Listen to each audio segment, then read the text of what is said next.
Welcome to Crow Chat on this 18th day of May 2020. I welcome you to this episode 2 to Crow Chat, where our goal is to create an environment that we facilitate spiritual growth, that we facilitate discipleship by thoughtfully approaching life issues. Crow Chat is an interactive chat with me, Pastor Dan, and my thoughts on various life topics. These topics can range. They can be current events, they can be matters of faith, they can be theology, that is, thoughts about God and the study of God in His words, family issues, it can be marital issues, it can be biblical questions, or it could be personal experiences you've just had. And you say, hey, I'd like to talk about that. We're shooting live from our kitchen tonight. I'm sitting at the dining room table. My lovely bride is here to try to keep me on track. And I'm grateful to Matt Deal for having gotten things set up to where we won't hopefully have a crash like we had last week. I want to encourage you, if you want to submit questions for Crow Chat, you can send those email to crowchat at TCACP, the Church at Covenant part, tcacp.net. You can drop comments into the chat box below, and comments below, and we'll be live on Monday nights at 7 o'clock. I think we're going to be on next Monday night. That's Memorial Day. We may take a holiday off. We'll let you know about that, but it could be that we'll be here next Monday night as well. But I'm glad to have you here. I see that we have several of you here tonight. John Nettle, John Crow. It must be John night tonight. I know Matt Deal was in. Becky, who else is here tonight? Ace and Chantel. Ace and Chantel. So good to have you guys here with us tonight. Tonight we're going to discuss a new topic, a hot topic in our culture. It's called reopening. Everybody's ready to reopen. It's a big topic in our country. It's a big topic even in the world. As other countries have opened up ahead of us, some are opening up now. In our state, it's an issue. And in our county, it's an issue because each one of these has different encouragements, different restrictions, different lines. But I want to tell you, it's a big thing for our church. What will TCACP be? What will we be about when we reopen and come back after this time? You know, the last time we met together was March the 8th. April 8th, May 8th, just look at it, it's counting, isn't it? Yeah, we've been 9 to 10 weeks out, and that's a long time. As a matter of fact, it's been really interesting to see how churches have been able, getting a little reflection here, have been able to, some have adapted with live stream, some have adapted with I know some are doing audio things. Some churches have totally shut down. They didn't have the technology. I thank God that He didn't have leadership at our church that was all my age, to where I would have been, dead in the water. I would not have known what to do. I would have had a telephone campaign.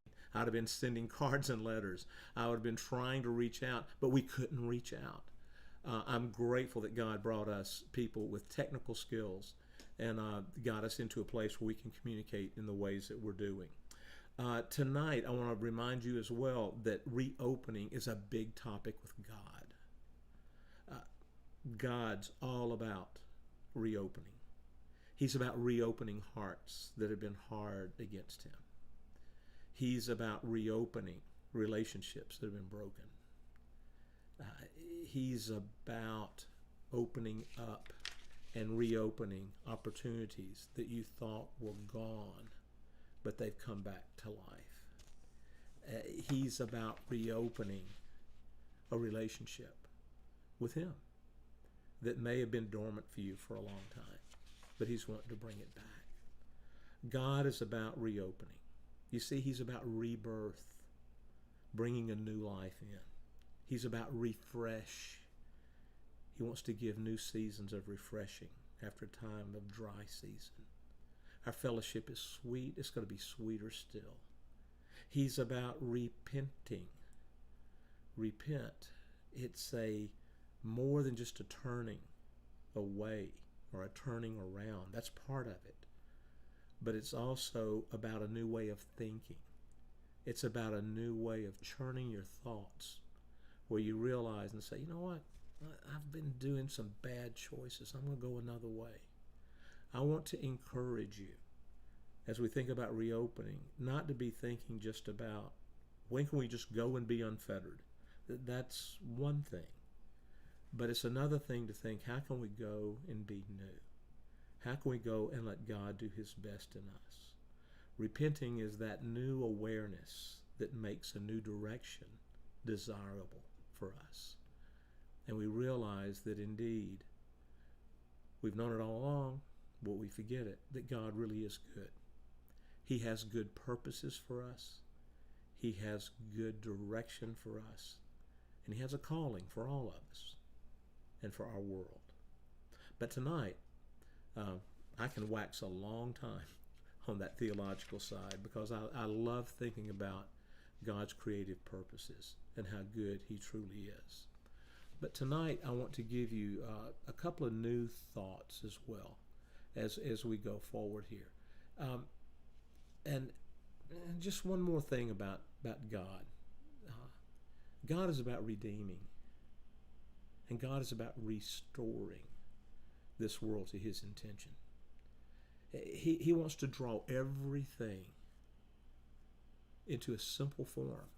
Life's very complex. He made it complex. But he wants us to see that he has a reflective inspiration for our life that the apostle caught when he wrote his friends in Greece, in the city of Corinth. And he wrote them, he told them, he said, listen, God was in Christ, reconciling, bringing together that had been torn apart. He was reconciling the world to himself. And he came to reconcile this world. Not just the people in it, not just to save a soul, not just to get people to go to heaven. This is not an escape clause he made for us. It's not an opportunity to get away. It's an attempt. It's the intention of God to bring things together and to restore it. It's one of the favorite themes of all the scriptures. It holds all of them together. God came to redeem and reconcile and restore this world to his intentions. And I could teach on that all day, but that's not the point tonight. Tonight is to hear your comments and to respond to them as possible. It's to get some questions coming through our email more than through our chat, and then be able to respond to those. But our focus tonight is about reopening at TCACP. What are we going to do at the church at Covenant Park? And I want to talk to you about what it means that we're going to be reopening. We had that question last week. Somebody, one of the very first questions we had said this: when are we going to reopen? When are we getting back? I want to tell you, our staff, we had staff meeting this morning, and our staff got texts from a number of you that after the governor made his proclamation this last week, we got text immediately, yay, we're going to be open. Can't wait to see you Sunday. And then we saw the fine print. And we realized that's not true in Howard. It's not true in everywhere. And the fact is, we weren't ready for that anyway. Listen, we are going to be opening. We've been reading. We've been learning. We've been growing. Your leadership has been praying, learning, growing. Everything that we've done since we had to close have been things that we're going to maintain into the future. We did not start CroChat last week so that we can do this, and then when we get back, we'll be able to say, oh, well, that's done. No, we're going to keep doing CroChat this way. We want to reach our world. We want to impact our world. We want to be able to throw nets into culture that perhaps will reach people that we wouldn't reach any other way. The church is not about y'all come, to use a good Mississippi phrase. It's about let's go. Go and make disciples of all the nations. not have them all come in. The picture of God is that he is a father that wants everyone to come to his house. But the way we get everyone to come to his house is we go out and we reach and we love and we bring them to him. And we can do that on the outside. So we are going to be opening. But we've been learning as well, and we've been making plans for how we will reopen in the wisest way, or hopefully the wisest way. It's at least a well thought out and a well planned manner. Now I'm going to ask all of our TCACP family. There's only a few of us listening tonight, but we can encourage and we can grow this number. But I'm going to ask all of our TCACP family in our messaging going forward to have wise expectations. We've got to understand, what do we expect when we say, when will we reopen? Now, TCACP, our church, the Church at Covenant Park, has not changed in who we are. I mean, our membership hadn't changed. We've had nobody die and not be a part of our fellowship since this time. We've not changed that. But we are changing in how we will do what we do. So we need to understand that there's going to be some change in how we do what we do. We are going to meet. Can't wait to do it. But it will look different. When we first get together, you're not going to see me giving a smile. I'm not going to see your face. We're going to have a mask. Now, for me, that'll improve my looks. For some of you, it's going to diminish yours. But we're going to be wearing masks, is what they tell us when we get together. We're not going to have close seating. There's not going to be this, hey, I'm making my way to my seat where I typically would sit. Some of you are so anxious to get back. You're saying, I'm going to come get a good seat, right? Well, we're going to have to wait and see. We're going to have to space our seating. The kids are going to be involved. Everybody's going to be together when we come together. We're not going to be having youth, children, preschool activities when we first get together. We're going to be a family together. It will be the Church of Covenant Park family. There's going to be no congregational singing. At least that's what they tell us on the front. They're recommending that. That's hard for me to think about. That doesn't mean that your pastor's going to have 20 or 25 more minutes to preach. No, we're going to probably shorten everything. Our services will be shorter. And we're going to be coming together because it's going to be different. It's going to be good. It's going to be different. There's going to be spacing on the stage that has to be accounted for. There's going to be not this hugging and greeting that we love to do at our church.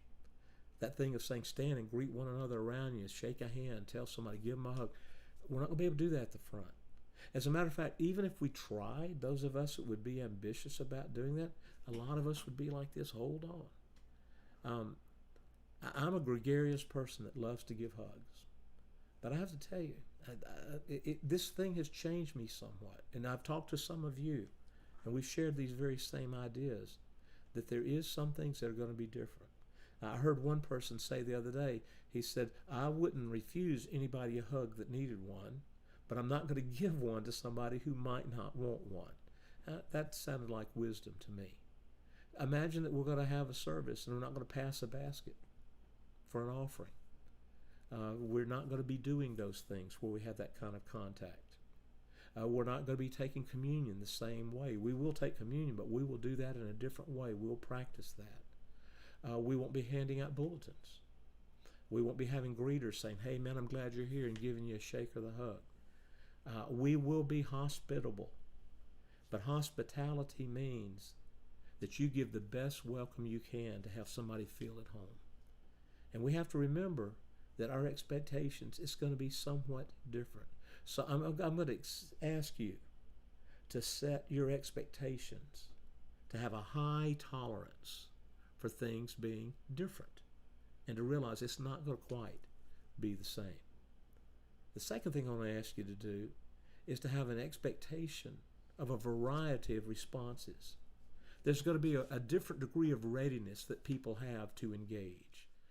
Some people are not going to be, they just can't wait to get back. They're the ones that were writing those texts last week going, yay, we're ready, got the banner ready. And they want to get a good seat up close.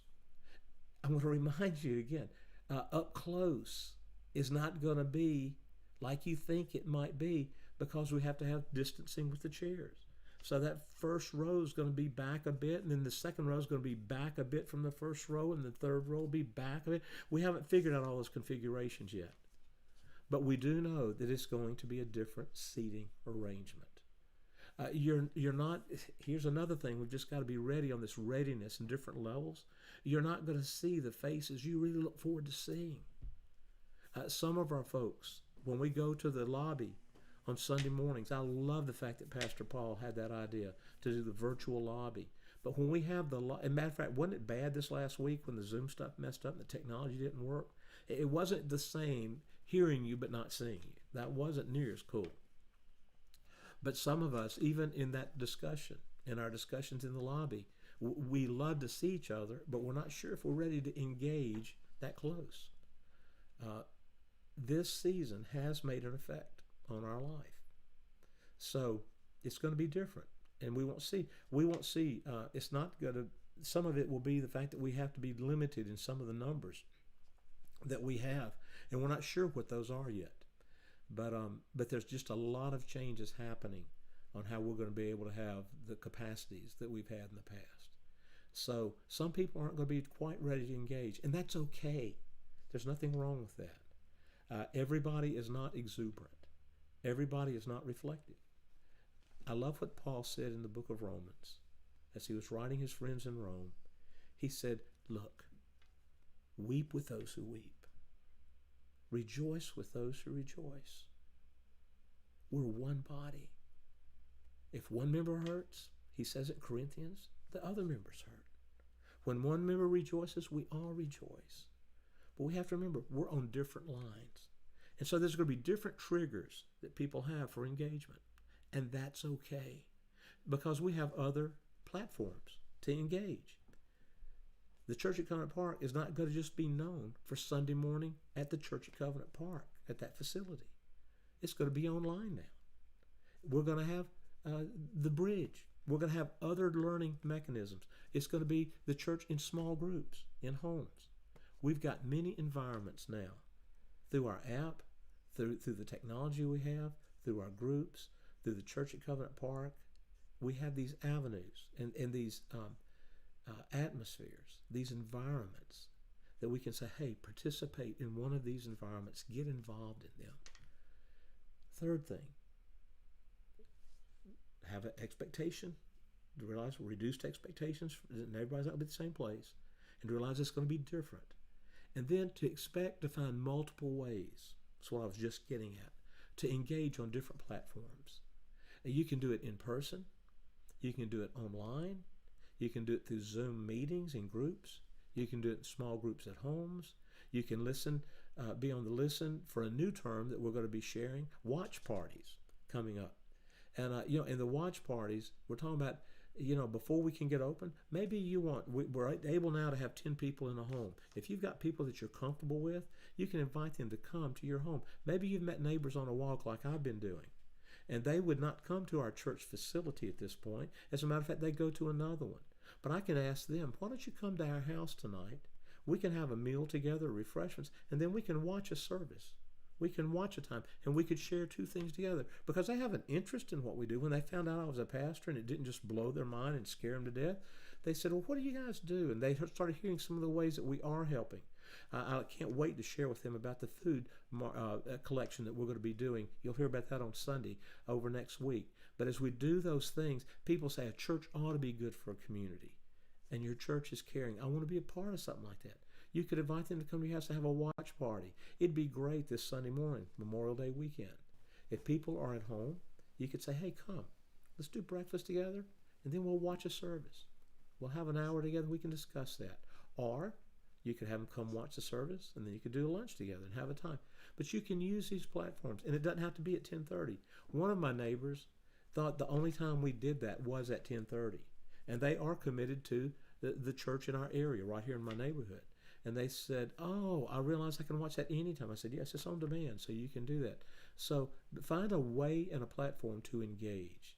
We can do those things. So whether it's through group life or gathering, through the virtual way like we're doing here, or whether it's with an app, find a way to engage. Expect to find multiple ways. So set our expectations, a high degree and understanding of difference, multiple ways, and then lastly, let's capitalize on some new outreach opportunities that we have had given to us in the last 9 weeks. God has used this time to give his church a time to do a reset, to think, do we still want to do all the things that we used to do that really are not increasing the capacity of the kingdom in this world? Are there some better ways? Maybe we need some new wineskins. Nothing's wrong with the wine that we've got, but we need some new wineskins to be able to introduce some new things. What a great opportunity God is giving us to do some rethinking, some renewing, for reopening. You see, one of the opportunities God's given us over the last 9 weeks has been the opportunity of having relational connections. We realize today, my heart is broken. While it's been happy, it's been sad that I've been in this neighborhood 20 years. And that's hard for me to believe, but it's true. And the thing is, I've driven by some people's house so many times, and I never knew who lived there. And they're not that far away. I mean, I drive in the neighborhood every week, every day, many times in a week, unless you're in COVID season.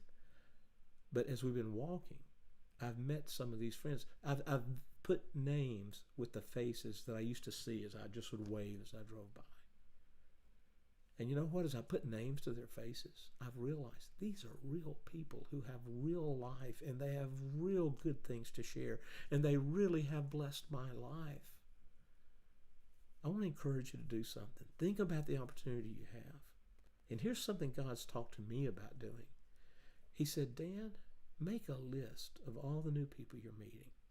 And so you know what? After I meet somebody, I get their name, I take my phone out and I put it in there. Neighbors, and I write out a scripted thing so I'll remember their name, so that next time I see them, I won't go, oh, there's a lady with a white dog. I can call her by a name, and I can even call her dog's name if I get that when I meet them. And you know, when you do that and see them the next time, man, they go, huh? And then they go, oh, you're that crazy guy. Oh, you're Dan. Okay, yeah. You see, I want to encourage you. Make a list of the new friends you're making. Now, here's the thing. You're not just gathering info. What you're doing, visualize your friends. Think about it so you can visualize them and think of these new relationships. Think of them as a target group for your prayers, a target group for your friendship, a target group for you to be a supplier of need as it comes up, where you can share the good news and the love of Jesus. What we're realizing, these are people that Jesus knows all the potential they have. We're just waking up to it. But we're seeing it. I wonder if that's what he saw when it says he went up to a mountain, and when he saw the multitudes, he opened his mouth and began to speak to them. Blessed are the poor in spirit. He was seeing people that had that need, and he was calling that, blessed are those who mourn. Blessed are the meek. Blessed, oh, I see you, you're hungry, you're thirsty, you shall be filled. Blessed are the pure in heart. Man, he saw it in them. And then you know, he told them, let your light shine. You see your Father's good works. Shine the light. And when they see your good works, they'll glorify your Father in heaven. Think of these new relationships as a way to share the love and the good news of Christ. Everyone needs his love. And God wants all to know the good news, the gospel of Jesus Christ. That good news that he came to say, I want you in my family. I made a way for you to be a part of the family. You're in the family. Gently gather info as you can. Collect it. Don't go trying to get their name and but just gently get it. And you'll get names pretty quick. But then you can get an address. You see that. And then maybe you can get a phone number. More than likely, I ask for an email. Let's connect so we'll know how to get hold of you. Get that info, and gently you can make it where you can invite them to something to your house for fun, for a meal. They'll find out who you are. And maybe it'll do a watch party. Maybe you can watch some of the songs we have. We've got some great music now on our channel. Have a time and watch. I'm not sure when we're going to open, But I do want us to have wise expectations and diligent effort when we open, that we're going to be opening more than a facility. I want us to open our capacity, our opportunity, our love of Jesus Christ, so that we can become messengers of his good news. Now, what time do we have here, Beck? I can't see. My glasses are on. 7. We've got 5 minutes. Do you have any questions or comments I need to respond to? Mm-hmm. None of you have commented tonight. They've commented. Oh, you've commented. Oh, she's well, I'm not seeing those right now. She's got my iPad over there. But anyway, the thing that I would say to you as we have these final few moments, I want to remind you of the concept we had Sunday of pruning, that when I talked on I am the vine and you are the branches. Pruning is a deliberate act of cutting some growth in order to maximize better growth and a harvest. And it's a fact that many of us, we can't start something new until we stop doing something else, because our lives are too crammed. We don't have enough margin in our life. Very few of us can say, oh yeah, I can add that to my life, because it's going to pinch us and it's going to put a hurt on us. So we might have to stop doing some things to start doing something. To do what I talked to you about here tonight, it'll take some change. But that's a good pruning, because it'll give you a better result for what you're investing in. We have to say no to some things to start saying yes to others. And we can't enter a new place very successfully, that reopening time, until we know where we've come from and where we've been and where we are. You can't get to a new direction until you know where you are. Where you are determines how you get to there. Now let me give you one illustration here. In thinking of recovery, and we think of this has been a grieving process for us. I almost wanted to talk to you on grief tonight, but I think we're moving past that somewhat, and we may hit that next week. I'm not sure. But the thing that I would say to you is think about this and how we're going to reopen. We're going to give a lot of instruction. It's going to be detailed. But think of it, if you had never been on an airplane, or if you've never been on a train, and somebody's going to take you on a plane trip or a train trip, and you don't know what you're doing. All you know is you have a ticket. It's a scary thing to go get on. They don't tell you. They tell you every step of the way. Get in line here, and then you're going to go down this corridor here, and you get on the plane. Find your seat. Be seated. And then, when you get there, do you know what they do? Flight attendants are telling you, you can put your bags up above, or you can put them beneath your seat. You can't hold them. You've got to put them there so that you'll be safe.